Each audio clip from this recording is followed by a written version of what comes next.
Good morning class.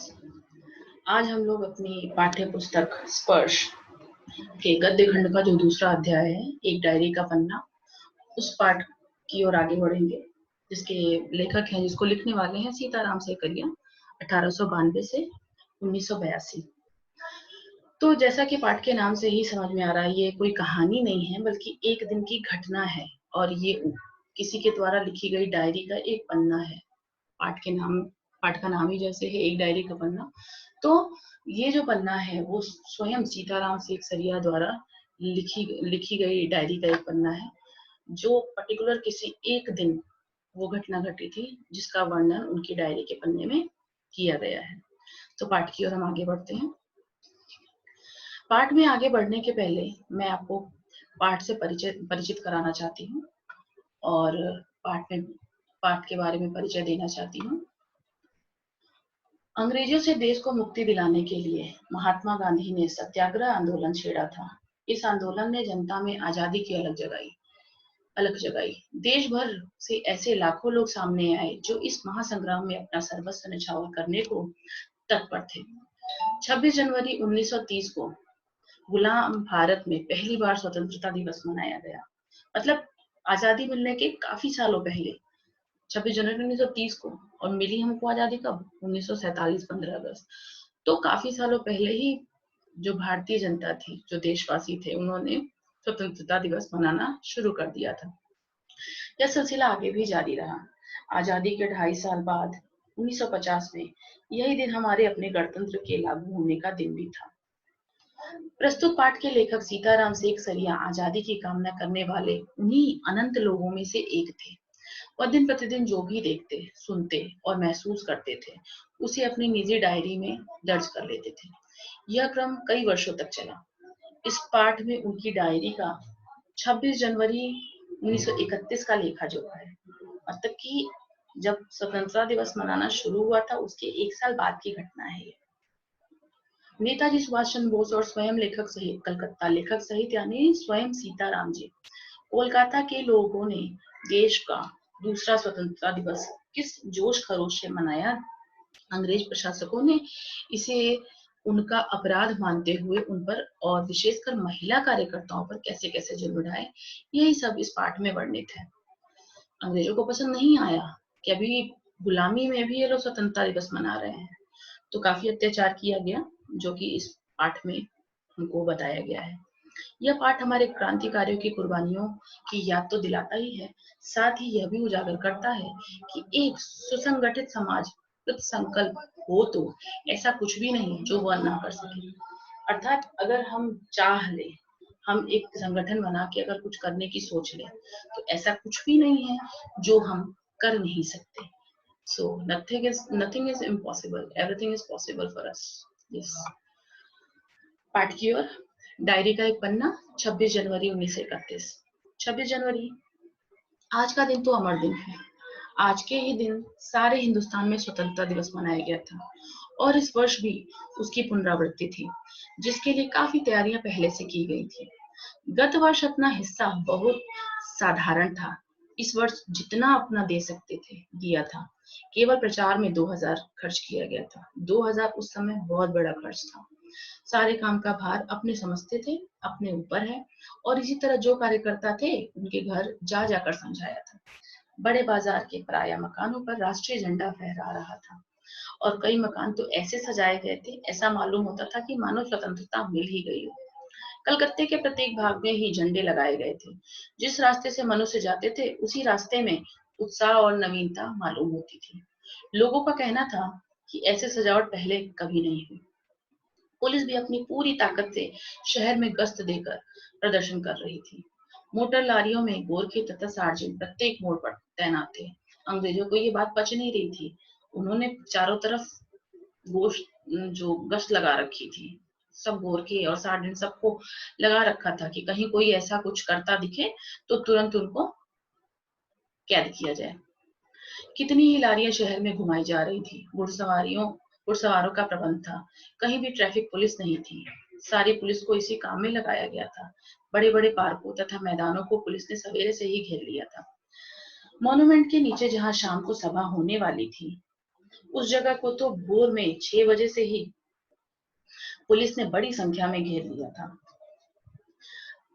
पर तब भी कई जगह तो भोर में ही झंडा फहराया गया। श्रद्धानंद पार्क में बंगाल प्रांतीय विद्यार्थी संघ के मंत्री अविनाश बाबू ने झंडा गाड़ा तो पुलिस ने उनको पाठ की ओर आगे बढ़ते हैं।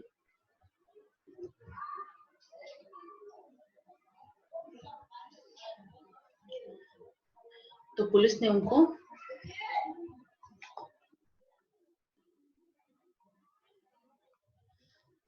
कर लिया था और लोगों को मारा या हटा दिया।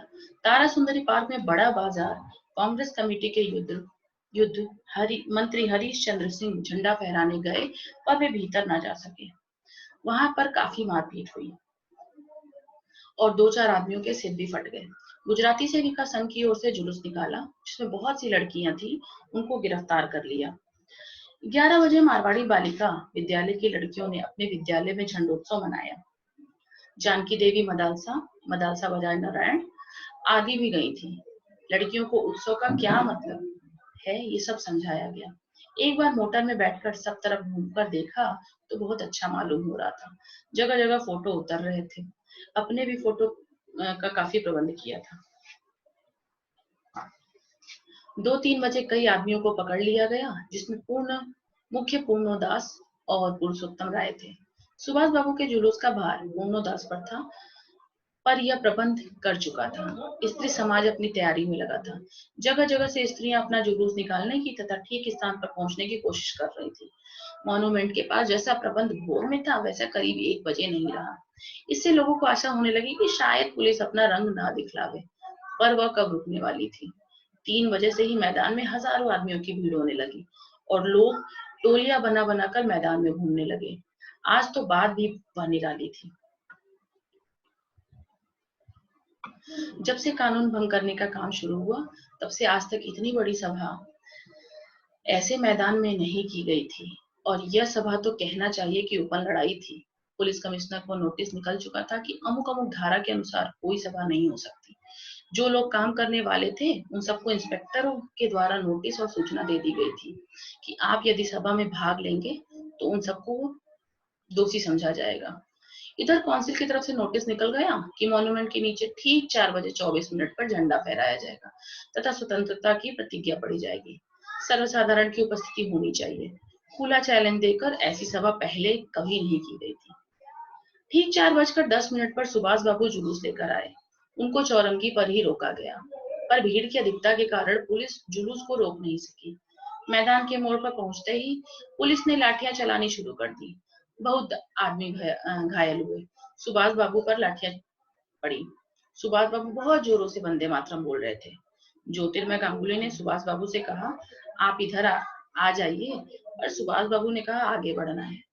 यह सब तो हम अपने सुनी हुई लिख रहे हैं, पर सुभाष बाबू का और अपना विशेष फासला नहीं था। सुभाष बाबू बड़े जोर से वंदे मातरम बोलते थे। यह अपनी आंखों से देखा था। पुलिस भयानक रूप से लाठियां चला रही थी। क्षितिज चटर्जी का फटा हुआ सिर देखकर तथा उसका बहता हुआ खून देखकर आंख मीच जाती थी। इधर यह हाल हो रही थी कि उधर स्त्रियां मॉन्यूमेंट की सीढ़ियों पर आगे बढ़ते हैं।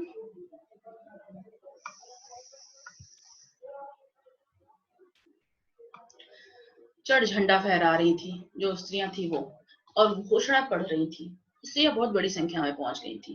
प्राय सबके पास झंडा था। जो वॉलेंटियर गए थे वे अपने स्थान से लाठियां पढ़ने पर भी हटते नहीं थे। सुभाष बाबू को पकड़ लिया गया और गाड़ी में बैठाकर लाल बाजार लॉकअप में भेज दिया गया।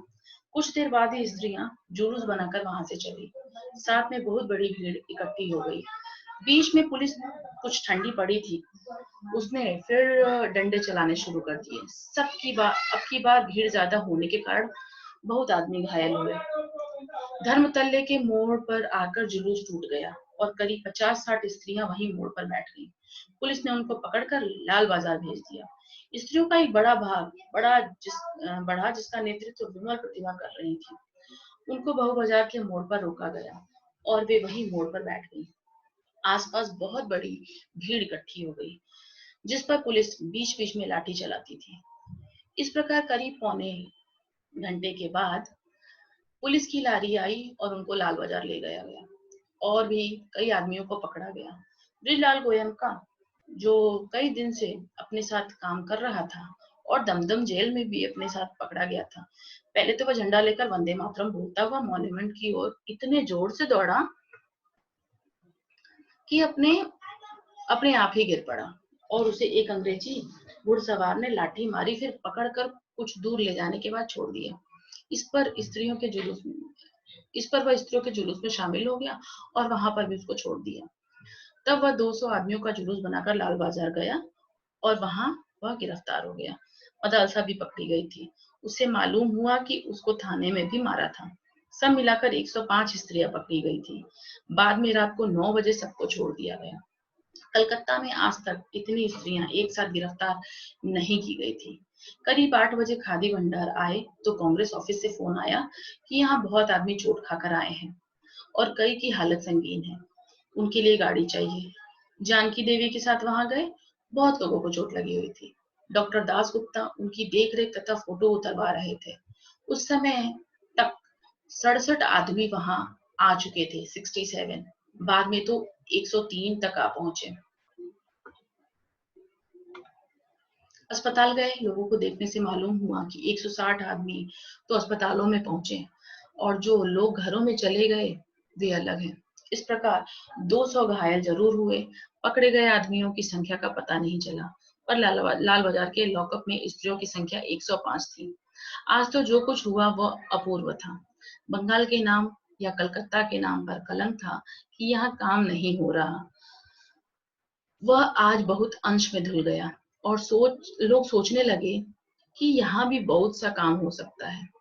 और इसके साथ ही हमारा जो आज का अध्याय है, जो डायरी का पन्ना, वो इसके साथ ही आज समाप्त होता है। तो इस पाठ से हमको ये समझ में आया कि हम देशवासियों के मन में ये ख्याल आ चुका था कि अब हमको आजाद होने से कोई नहीं रोक सकता। और पता है, जब ये एक सकारात्मक सोच हमारे अंदर आ जाती है ना, तो देर सवेर थोड़ा टाइम लगता है, लेकिन हम कुछ भी कर सकते हैं। और जो आजादी के 10 साल 12 साल पहले जो ये ऐसी घटना होती थी, क्रांतिकारी घटनाएं होती थी, उसका ही कारण था, उस सोच का ही कारण था कि हम देशवासी सब मिलकर, कोई गरम दल कोई नरम दल, जिसको जैसे बन पड़ा सबने सहयोग दिया और हमारा देश आजाद हो पाया। और इसके साथ ही हमारा ये डायरी का पन्ना, जो चैप्टर पाठ 2 है हमारे गद्य खंड का, वो समाप्त हुआ। धन्यवाद।